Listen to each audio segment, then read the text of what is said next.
അപ്പോൾ ഞാനിന്ന് വന്നിരിക്കുന്നത് ഒരു മട്ടൻ ബിരിയാണിയുടെ റെസിപ്പിയുമായാണ്. വളരെ എളുപ്പത്തിൽ ഉണ്ടാക്കാൻ പറ്റുന്നൊരു ബിരിയാണിയാണ്. അപ്പോൾ അതിന് ഞാൻ എന്തൊക്കെയാണ് എടുത്തിരിക്കുന്നതെന്ന് പറയാം. ഞാനിവിടെ 6 സവാള എടുത്തിട്ടുണ്ട്. അത്യാവശ്യം വലിപ്പമുള്ളതാണ് സവാള. പിന്നെ ഇവിടെ ഒരു 1.5 അല്ലി വെളുത്തുള്ളിയാണ് എടുത്തിരിക്കുന്നത്. പിന്നെ ഇഞ്ചി ആവശ്യത്തിന്, ഒരു 4 പച്ചമുളകാണ് ഞാൻ എടുത്തിരിക്കുന്നത്. നിങ്ങൾക്ക് എരി കൂടുതലാണ് വേണമെന്നുണ്ടെങ്കിൽ നിങ്ങൾ കുറച്ചുകൂടി പച്ചമുളക് ആഡ് ചെയ്യുക. ഒരു തക്കാളി, പിന്നെ അല്പം നമ്മുടെ കറി ലീവ്സ്, പിന്നെ ഒരു ക്യാബേജ്, ഇത്ര ക്യാബേജ് ഞാൻ എടുത്തിട്ടുണ്ട്. ഒരു ക്യാരറ്റ്. ഞാനിവിടെ 1 കിലോ മട്ടൺ വെച്ചിട്ടാണ് ഞാനിവിടെ ബിരിയാണി ഉണ്ടാക്കുന്നത്. അപ്പോൾ അതിന് വേണ്ടിയുള്ള ഇൻഗ്രീഡിയൻസ് ആണ് ഈ പറയുന്നത്. പിന്നെ ഞാൻ എടുത്തിരിക്കുന്നത് കുറച്ച് മല്ലിയില, കുറച്ച് പുതിനയില. മല്ലിയിലയേക്കാളും ഞാൻ അധികം പുതിനയിലയാണ് എടുത്തിരിക്കുന്നത്. ശരിക്കും പുതിനയിലയാണ് ഒരു ബിരിയാണിയുടെ ടേസ്റ്റ്. അപ്പോൾ ഞാൻ ബിരിയാണി വെക്കുന്ന സമയത്തൊക്കെ കുറച്ചധികം പുതിനയില എടുക്കാറുണ്ട്. അപ്പോഴാണ് ആ ബിരിയാണിക്കൊരു ഫ്ലേവറൊക്കെ എനിക്ക് കിട്ടുക. പിന്നെ ഞാനൊരു പകുതി നാരങ്ങ എടുത്തിട്ടുണ്ട്. അപ്പോൾ നമുക്ക് ആദ്യം ഇതെല്ലാം കൂടി നമുക്കൊന്ന് ക്ലീൻ ചെയ്തിട്ട് വരാം. ഞാൻ ബിരിയാണിക്ക് വേണ്ട സാധനങ്ങളൊക്കെ ഇവിടെ നന്നായിട്ട് കഴുകി അരിഞ്ഞു വെച്ചിട്ടുണ്ട്. ഞാനിവിടെ 6 സവാള എടുത്തതിൽ 5 എണ്ണമാണ് ഇവിടെ എടുത്തിരിക്കുന്നത്. ഒരെണ്ണം ഞാൻ ഇവിടെ നൈസായിട്ട് അരിഞ്ഞു വെച്ചിരിക്കുകയാണ്. ഇത് ബിരിയാണിക്ക് ഗാർണിഷ് ചെയ്യാൻ ജസ്റ്റ് ഒന്ന് ഫ്രൈ ചെയ്തെടുക്കാൻ വേണ്ടിയിട്ടാണ് അതൊന്ന് മാറ്റിയത്. പിന്നെ ഇഞ്ചിയും വെളുത്തുള്ളിയും പച്ചമുളകും ഇവിടെ ഉണ്ട്.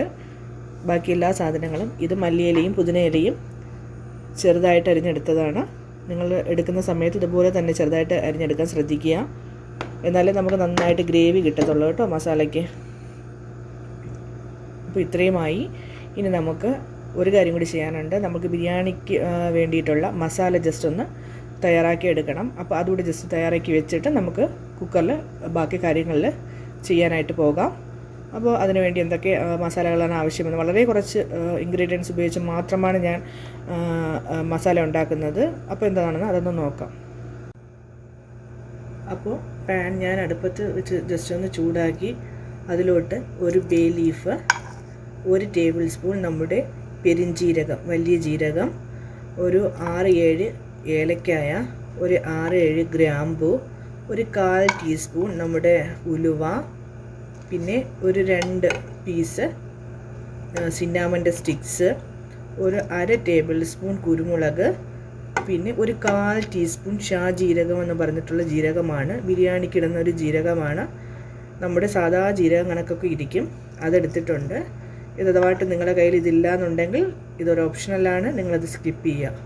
അപ്പോൾ നമുക്ക് ജസ്റ്റ് ഇതെല്ലാം കൂടി ജസ്റ്റ് ഒന്ന് ചൂടാക്കി എടുക്കാം.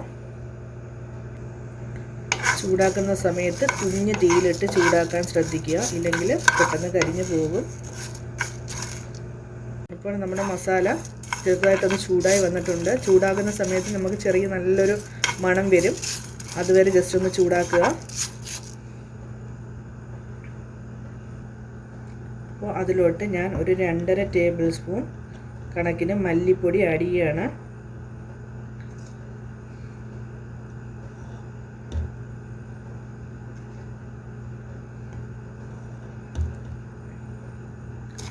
അതും ജസ്റ്റ് ഒന്ന് സോട്ട് ചെയ്ത് കൊടുക്കുക. അതിൻ്റെയും ഈ മല്ലിപ്പൊടിയിലെയും പച്ചമണം ഒന്ന് മാറിക്കിട്ടണം. അപ്പോൾ മല്ലിപ്പൊടിയും ജസ്റ്റ് ഒന്ന് പച്ചമണം മാറിയിട്ടുണ്ട്. അതിലോട്ട് ഞാനൊരു 1/4 ടീസ്പൂൺ മഞ്ഞൾപ്പൊടിയുടെ ആഡ് ചെയ്ത് ജസ്റ്റ് ഒന്ന് ഇളക്കി കൊടുക്കുകയാണ്. അതിനുശേഷം ഫ്ലെയിം ഓഫ് ചെയ്ത് ഇതിനെ തണുത്തതിന് ശേഷം പൊടിച്ചെടുക്കുക. അപ്പോൾ ഞാനിവിടെ മട്ടൻ വേവിക്കാൻ കുക്കറാണ് എടുക്കുന്നത്. ഈ കുക്കറിലോട്ട് ഞാൻ കുക്കർ ചൂടായി കഴിഞ്ഞാൽ അതിലോട്ടൊരു 3 ടേബിൾ സ്പൂൺ വെളിച്ചെണ്ണ ഒഴിച്ചു കൊടുക്കുകയാണ്. അപ്പോൾ വെളിച്ചെണ്ണ ചെറുതായിട്ടൊന്ന് ചൂടായിട്ടുണ്ട്. അതിലോട്ട് ഞാൻ എടുത്തു വെച്ചിരിക്കുന്ന സവാള ആഡ് ചെയ്ത്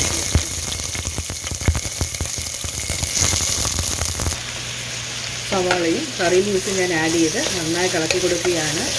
ഒരു ട്രാൻസ്പെറൻറ്റ് കളർ ആകുന്നത് വരെ, ജസ്റ്റ് ചെറിയൊരു ബ്രൗൺ കളർ ആകുന്നത് വരെ ഒന്ന് ഇളക്കി കൊടുക്കുക.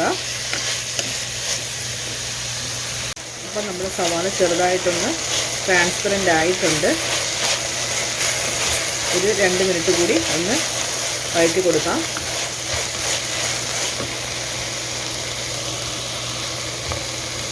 ഇതിലോട്ട് നമ്മൾ മിക്സിയിൽ ബ്ലെൻഡ് ചെയ്ത് വെച്ച് നമ്മുടെ ഇഞ്ചിയും വെളുത്തുള്ളിയും ഉണ്ടല്ലോ അതിൻ്റെ പേസ്റ്റ് ആഡ് ചെയ്ത് കൊടുക്കുകയാണ്. എന്നിട്ട് നന്നായിട്ടൊന്ന് ഇളക്കി കൊടുക്കുക.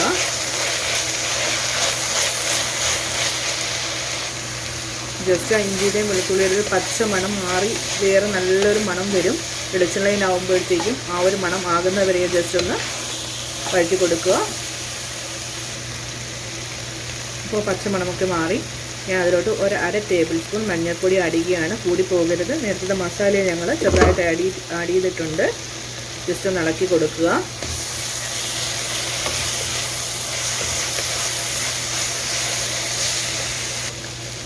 ഇതിലോട്ട് ഒരു 1/2 ടേബിൾ സ്പൂൺ കണക്കിന് ഗരം മസാല പൊടിയും കൂടി ആഡ് ചെയ്ത് നന്നായിട്ട് ഇളക്കി കൊടുക്കുക. കരിഞ്ഞ് പിടിക്കാതെ ശ്രദ്ധിച്ചുകൊള്ളണം. ഇതിലോട്ട് ആവശ്യത്തിന് ഉപ്പ് ഞാൻ ആഡ് ചെയ്യുകയാണ്. ഉപ്പൊക്കെ ഓരോരോ ടേസ്റ്റിന് എടുക്കുക. എന്നിട്ട് നന്നായിട്ടൊന്ന് ഇളക്കി നമ്മൾ കഴുകി വെച്ചിരിക്കുന്ന മട്ടൻ ഇതിനകത്തോട്ടൊന്ന് ഇളക്കി കൊടുക്കുക. അപ്പോൾ കഴുകി വെച്ചിരിക്കുന്ന മട്ടൻ ഞാനകത്ത് ഇട്ട് കൊടുക്കുകയാണ്. ഇട്ട് കൊടുത്ത് നന്നായിട്ടൊന്ന് ഇളക്കുകയാണ്.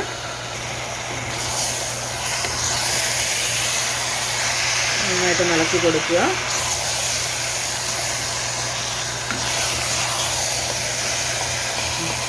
ഇതിലോട്ട് നമ്മൾ നേരത്തെ അരിഞ്ഞു വെച്ചിരിക്കുന്ന തക്കാളി ഇട്ട് കൊടുക്കുക. തക്കാളി ഞാൻ പൊതുവെ വഴറ്റാറില്ല. വഴറ്റുമ്പോൾ എനിക്കൊരു പുളി ടേസ്റ്റ് ഫീൽ ചെയ്യും. അതുകൊണ്ട് ഞാൻ എപ്പോഴും മീറ്റൊക്കെ വെക്കുന്ന സമയത്ത് അരിഞ്ഞിട്ട് കൊടുക്കുകയാണ് ചെയ്യുന്നത്. അത് വെള്ളം തീരെ ഒഴിക്കേണ്ട ആവശ്യമില്ല. അഥവാട്ട് അടിയിൽ പിടിക്കും എന്നൊരു സംശയം നിങ്ങൾക്കുണ്ട് എന്നുണ്ടെങ്കിൽ മാത്രം ഒരു 1/2 കപ്പ് വെള്ളം ഒഴിച്ചു കൊടുക്കുക. സാധാരണ ഇത് ഇറച്ചിയിൽ നിന്നും വെള്ളം കയറി വരും. ബിരിയാണി മസാലയ്ക്ക് ആകുമ്പോൾ കഴിയുന്നത് നമ്മൾ വെള്ളം ഒഴിക്കാതിരിക്കുക. അപ്പോൾ ജസ്റ്റ് ഒരു 5 മിനിറ്റ് നമ്മൾ ഇതിനെ ഒരു കുഞ്ഞ് തീയിലിട്ട് ഒന്ന് കുക്ക് ചെയ്യാം. അതിനുശേഷം കുക്കറിൻ്റെ അടപ്പ് അടച്ച് നമുക്ക് വേവിച്ചെടുക്കാം.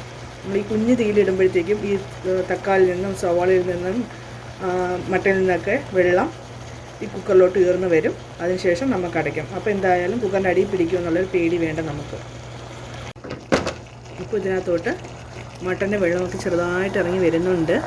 അപ്പോൾ ഇതിലോട്ട് ഞാൻ നേരത്തെ എടുത്ത് വെച്ചിരിക്കുന്ന 1/2 നാരങ്ങയുടെ ജ്യൂസ് ഒഴിച്ചു കൊടുക്കുകയാണ്. നന്നായിട്ടൊന്ന് ഇളക്കി കൊടുക്കുക. ഞാൻ ഈ നാരങ്ങ ജ്യൂസ് എടുത്ത ആ കപ്പിൻ്റെ അളവിന് തന്നെ അല്പം വെള്ളം ഒഴിച്ചു കൊടുക്കുകയാണ്.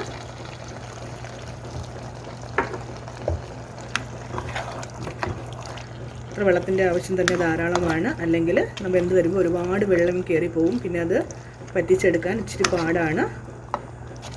അപ്പോൾ അതുകൊണ്ടിട്ട് നമുക്കിനി അടച്ചു വെച്ച് വേവിക്കാം.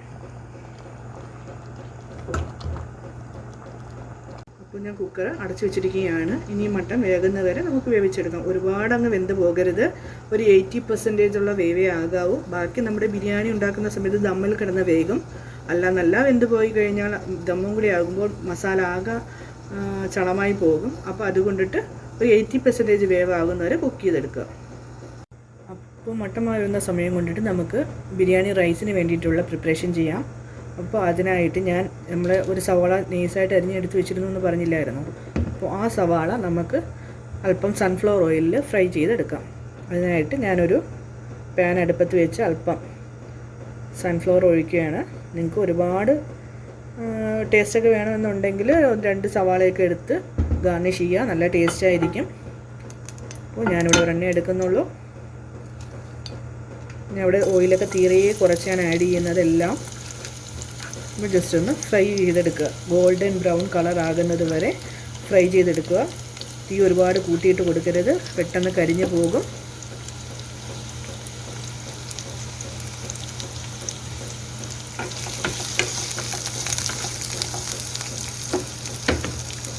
അല്പം കൂടെ ഓയിൽ ഒഴിച്ച് കൊടുക്കുകയാണ് ഞാൻ.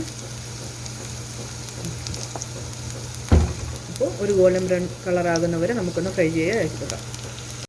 അപ്പോൾ നമ്മുടെ സവാള ഏകദേശം ഗോൾഡൻ ബ്രൗൺ ആയി. ഇനി നമുക്ക് ഇതിൽ നിന്നും കോരിയെടുക്കാം. കണ്ടോ, ഞാൻ വളരെ കുറച്ച് എണ്ണയിലാണ് കുഞ്ഞ് തീയിലിട്ട് ചെയ്തെടുത്തത്. നിങ്ങൾക്ക് സമയമില്ലെന്നുണ്ടെങ്കിൽ കുറച്ചുകൂടി എണ്ണ ഒഴിച്ച് കൊടുക്കുക. ഇപ്പോൾ നമുക്കിതിൽ നിന്നും മാറ്റിയെടുക്കാം. അതിനുശേഷം ആ ബാക്കിയുള്ള എണ്ണയിലോട്ട് നമുക്ക് കുറച്ച് നട്ട്സ് ഒന്ന് ഫ്രൈ ചെയ്തെടുക്കാം.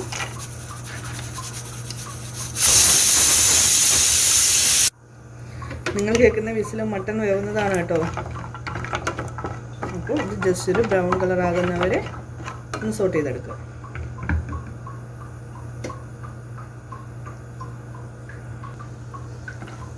ഇപ്പോൾ നട്ട്സൊക്കെ ഒരു ബ്രൗൺ കളർ ആയിട്ടുണ്ട്. നമുക്ക് ഇതിനെ എണ്ണയിൽ നിന്നും കോരിയെടുക്കാം. അപ്പോൾ ഇനി റൈസ് ഉണ്ടാക്കാൻ ഉള്ള ചേരുവകൾ എന്താണെന്ന് പറയാം. ഞാനൊരു പാത്രം അടുപ്പത്ത് വെച്ച് അല്പം ഓയിൽ ഒഴിച്ച് കൊടുത്തിട്ടുണ്ട്. അതിലോട്ട് ഞാൻ എടുത്തു വെച്ചിരിക്കുന്ന ഒരു ബേ ലീഫ്, അല്പം പട്ട, 2-3 ഗ്രാമ്പു, ഒരു 3-4 ഏലക്കായ, ഒരു 1/2 ടീസ്പൂൺ അടുപ്പിച്ച് പെരുംജീരകം എന്നിവ ഇട്ട് കൊടുക്കുകയാണ്. അത് ജസ്റ്റ് ഒന്ന് ഫ്രൈ ആകുമ്പോൾ നമുക്ക് എടുത്ത് വെച്ചിരിക്കുന്ന ബിരിയാണി റൈസ് ഇതിലോട്ട് ഇട്ട് കൊടുക്കാം. ഞാനിവിടെ ഇന്ത്യ ഗേറ്റിൻ്റെ ബിരിയാണി റൈസാണ് എടുത്തിരിക്കുന്നത്. ഞാനിവിടെ ഒരു 3/4 കിലോ റൈസ് എടുത്തിട്ടുണ്ട്. അപ്പോൾ ജസ്റ്റ് ഇതൊന്ന് നമുക്കൊന്ന് സോട്ട് ചെയ്ത് കൊടുക്കാം. കുഞ്ഞ് തീയിലിട്ട് വേണം ചെയ്യാൻ, അല്ലെങ്കിൽ അടി കരിഞ്ഞു പിടിക്കും. അപ്പോൾ അരി ഞാൻ ജസ്റ്റ് ഒന്ന് സോട്ട് ചെയ്തു. അതിലോട്ട് ഞാൻ വെള്ളം ഒഴിച്ചു കൊടുക്കുകയാണ്. ഞാൻ 1 കപ്പ് അരിക്ക് 1.5 കപ്പ് വെള്ളം എന്നുള്ള രീതിയിലാണ് ഒഴിച്ചു കൊടുക്കുന്നത്. നിങ്ങളത് ശ്രദ്ധിക്കുക. ആവശ്യത്തിന് ഉപ്പ് ആഡ് ചെയ്ത് കൊടുക്കുക. ബിരിയാണി വയ്ക്കുമ്പോൾ എപ്പോഴും നമ്മൾ ആ ബിരിയാണിയുടെ വെള്ളത്തിൻ്റെ ടേസ്റ്റ് ഒന്ന് നോക്കുക. ജസ്റ്റ് ഉപ്പൊന്ന് മുന്നോട്ട് നിൽക്കണം, എങ്കിൽ മാത്രമേ ചോറ് വെച്ച് വരുമ്പോൾ ആവശ്യത്തിന് നമുക്ക് ഉപ്പ് കാണത്തുള്ളൂ. നന്നായിട്ടൊന്ന് ഇളക്കി ഒരു ആദ്യം അത്യാവശ്യം ഒരു ഹൈ ഫ്ലെയിമും പിന്നെ ഒരു 5 മിനിറ്റ് കഴിഞ്ഞതിന് ശേഷം മീഡിയം ഫ്ലെയിമിലും ഇട്ട് വേവിച്ചെടുക്കുക. ചോറും ഒരു 80% കുക്ക് ആകാവൂ. അപ്പോൾ നമുക്കിത് ഒരു അടപ്പ് വെച്ച് അടച്ചെടുക്കാം. ഇപ്പോൾ റൈസിൻ്റെ ഉപ്പൊക്കെ നോക്കി ഞാൻ അടച്ചു വയ്ക്കുകയാണ്. ഇടയ്ക്ക് ജസ്റ്റ് ഒന്ന് തുറന്ന് നോക്കുക. എപ്പോഴും ഇളക്കി കൊടുക്കരുത്, അരി വെന്ത് ഉടഞ്ഞു പോകും. നമുക്ക് ഓരോ അരിയായിട്ട് തന്നെ കിട്ടണം. അപ്പോൾ കുക്ക് ചെയ്തതിന് ശേഷം ബാക്കി ദം പരിപാടി എന്താണെന്ന് നമുക്ക് നോക്കാം. ഇടയ്ക്ക് നമുക്ക് മട്ടൺ മസാല കുറച്ചുകൂടി ശരിയാക്കേണ്ടതുണ്ട്. ആ പാർട്ടും കൂടെ നോക്കാം. അപ്പോൾ മട്ടൺ നമുക്ക് ഏകദേശം ഇവിടെ വെന്തിട്ടുണ്ട്. കണ്ടോ വെള്ളം കയറി വന്നത്? ഇതിലോട്ട് നമ്മൾ നേരത്തെ എടുത്ത് വെച്ചിരിക്കുന്ന നമ്മുടെ ബിരിയാണി മസാല പൊടിച്ചതുണ്ടല്ലോ, അത് ആഡ് ചെയ്ത് കൊടുക്കാം. നന്നായിട്ട് ഇളക്കി കൊടുക്കാം.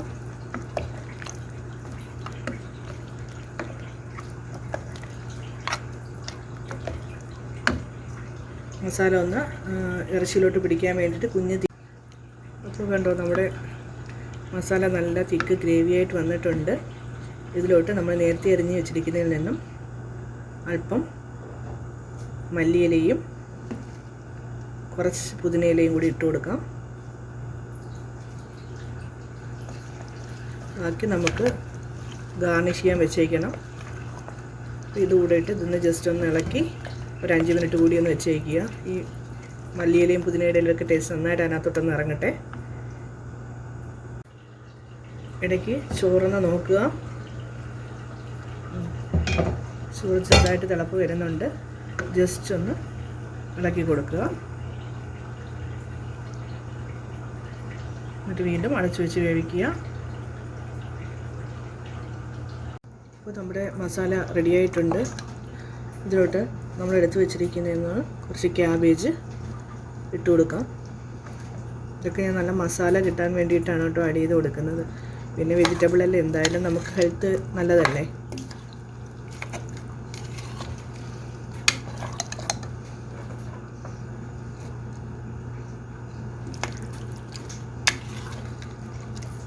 അപ്പോൾ നന്നായിട്ടൊന്ന് ആഡ് ചെയ്ത് നമുക്ക് അടച്ചു വെച്ചേക്കാം. ഇനി ചോറ് വേകുമ്പോൾ നമുക്ക് ദമ്മാക്കി എടുക്കാം. നമ്മുടെ റൈസ് എന്തായാലും നമുക്കൊന്ന് നോക്കാം.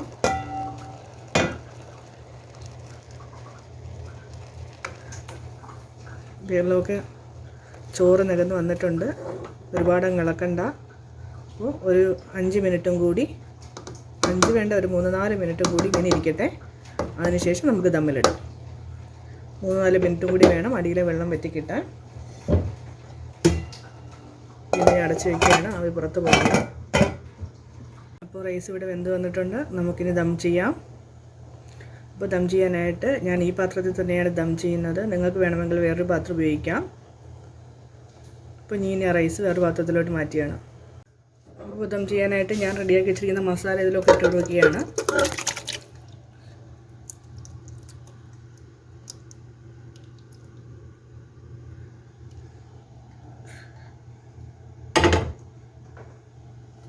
നന്നായിട്ട് എല്ലാ സ്ഥലത്തേക്കും മസാല ഒന്നാക്കി കൊടുക്കുക.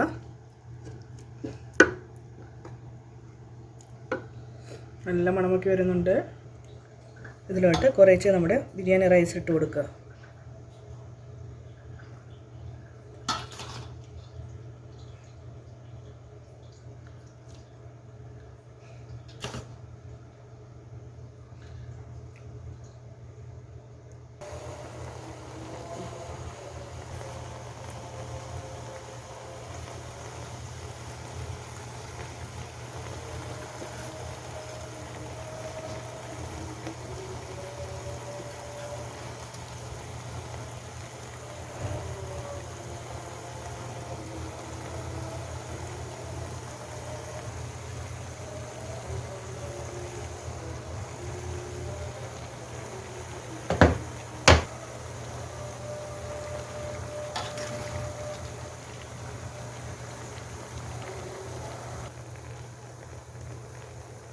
അപ്പോൾ രണ്ടാമത്തെ ലെയർ ചോറും ഇട്ടിട്ടുണ്ട്.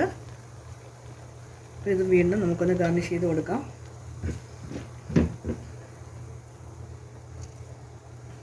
ആദ്യം ചോറിട്ട സമയത്ത് സൗണ്ട് ഇല്ലായിരുന്നു കേട്ടോ. ഇവിടെ ബാങ്ക് കേൾക്കുന്നത് കാരണം ഞാൻ വെറുതെ വീഡിയോ മാത്രം പിടിച്ചതാണ്. ദമ്മിലും ആയിപ്പോയി.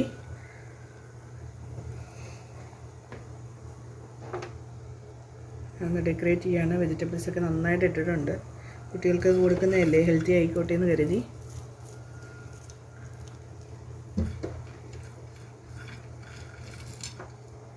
നല്ല കളർഫുള്ളാണ്, ടേസ്റ്റിയാണ്.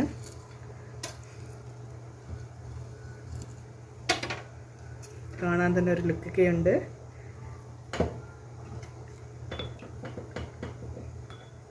പിന്നെ ഈ ബിരിയാണിയിലൂടെ ഞാൻ അല്പം കളർ ആഡ് ചെയ്യുകയാണ്. കളറ് നാച്ചുറലായിട്ട് ഞാൻ എടുത്തതാണ്. നമ്മുടെ മഞ്ഞൾപ്പൊടി അല്പം വെള്ളത്തിൽ കലക്കി എടുത്തതാണ്. ബിരിയാണിക്ക് ഒരു കളർ കിട്ടാൻ വേണ്ടിയിട്ട് ഞാനൊന്ന് എടുത്തതാണ്. അതിനകത്തോട്ട് എല്ലാ സ്ഥലത്തോട്ടും ഒന്ന് ചുറ്റിച്ചു കൊടുക്കുകയാണ്. ഇനി ഇതിലോട്ട് ഞാനൊരു 2 തുള്ളി പൈനാപ്പിളിൻ്റെ എസെൻസ്, ആ ഒരു ഫ്ലേവറിന് വേണ്ടിയിട്ട് ഞാൻ ആഡ് ചെയ്ത് കൊടുക്കുകയാണ്. പിന്നെ അല്പം നെയ്യും.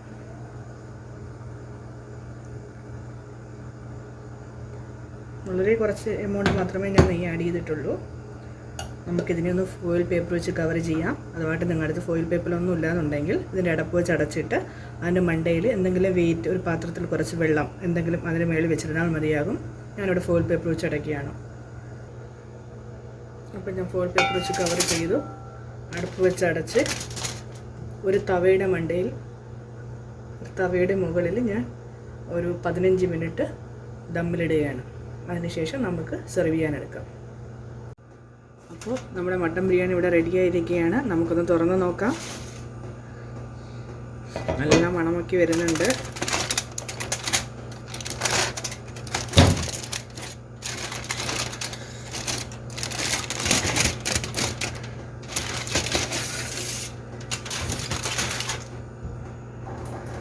അപ്പോൾ നമുക്ക് റൈസ് ചെറുതായിട്ടൊന്ന് മിക്സാക്കി കൊടുക്കാം.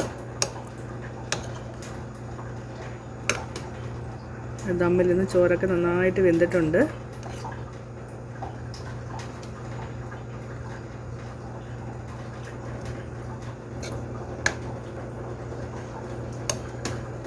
ഓരോരോ അരിയായിട്ടാണ് നമുക്ക് കിട്ടിയിരിക്കുന്നത്. ആ മഞ്ഞ കളറും വൈറ്റ് കളറും ഒക്കെ കൊണ്ട് നല്ലൊരു ഭംഗി തന്നെയുണ്ട് കാണാൻ. അപ്പോൾ നമുക്കിനി സെർവിങ് പ്ലേറ്റിൽ വെച്ച് കാണാം.